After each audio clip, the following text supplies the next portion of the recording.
Richer et Corson qui se sont échangés le disque. Richer qui cherche un coéquipier du coin de l'œil pour finalement perdre la rondelle à Ice Bart. Derrière à McCrimmon. Il passe. Voilà McCrimmon devant le filet. Le tir et le but. Paul Ice Bart. Et c'est 2-1. Il a mis beaucoup de temps à produire Ice Bart depuis qu'on a fait son acquisition du New Jersey. Mais depuis 2 ou 3 semaines, il est très à l'aise et marque fréquemment. Là, regarde, petit lancer d'Urbain. Racicot était convaincu d'avoir effectué l'arrêt. C'était... On a vu la rondelle qui s'est frayé un chemin entre le corps et le bras droit de... Le jeu qui reprend, là, c'est Courtnall, McPhee, Carbonneau, Schneider et Daigneault chez les Canadiens. Descente de Fiedorov, la passe à Fedek. Voilà son tir bloqué par Racicot. Encore une fois, et Fiedorov qui marque. Oh là, Racicot va s'en vouloir. Il semble incapable de conserver le disque, Bertrand, après avoir fait le premier arrêt. Et c'est un but qui est marqué en infériorité numérique, ouais. Donc un but qui fait mal. Un cadeau, appelez ça comme vous le voulez, mais c'est un cadeau parce que non seulement a-t-il été incapable de retenir le disque, mais il ne semblait plus savoir où il était.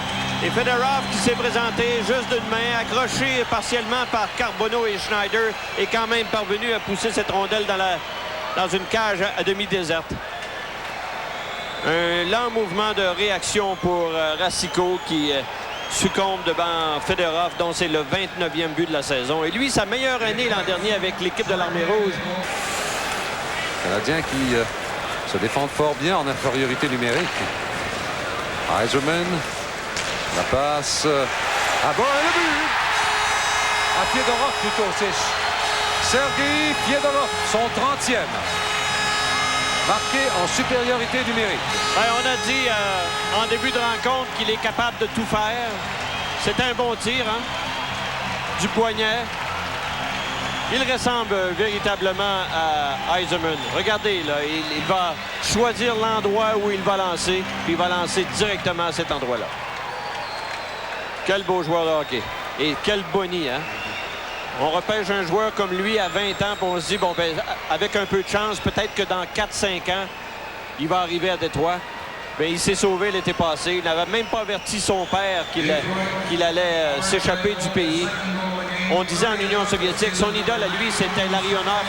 Et on disait qu'il serait le successeur de Larionov. Parce qu'il était trop devant Brian Skrudlin. Et ce sera la sortie de Bob Probert en compagnie de Jimmy Carson. Probert à passe devant le filet, le but! Réussi par Brent Fedek.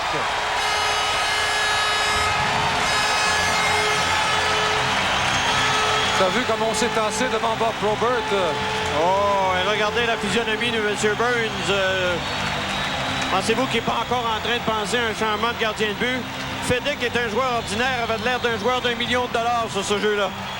Il s'est présenté seul devant le gardien, qui l'a battu avec un petit tir à sa droite, même s'il était accroché. Regardez Probert. On parlait de l'espace qu'on lui donnait. Hein? Alors, même s'il est accroché par Richer, Fedek qui parvient à battre Racicot. Avec 2 minutes et 4 secondes à faire en deuxième période. Courtnall, un tir d'un angle difficile, il a raté la cible. Rondelle qui revient à Fiedorov, il l'a remise à McDougall. McDougall, un beau jeu, fait son tir de revers et le but. Brent Fedek, encore une fois, et c'est 5-2. Et ben, le moins qu'on puisse dire, c'est une mauvaise fin de période pour les Canadiens. Ouais. Et McDougall, qui vient de faire son entrée dans la Ligue nationale, a très bien préparé ce jeu-là. C'est un but qui fait mal, c'est le moins qu'on puisse dire. Belle descente, belle feinte devant haut de line. Et après le premier arrêt de Racicot, Fedek qui vient lancer dans une cage déserte.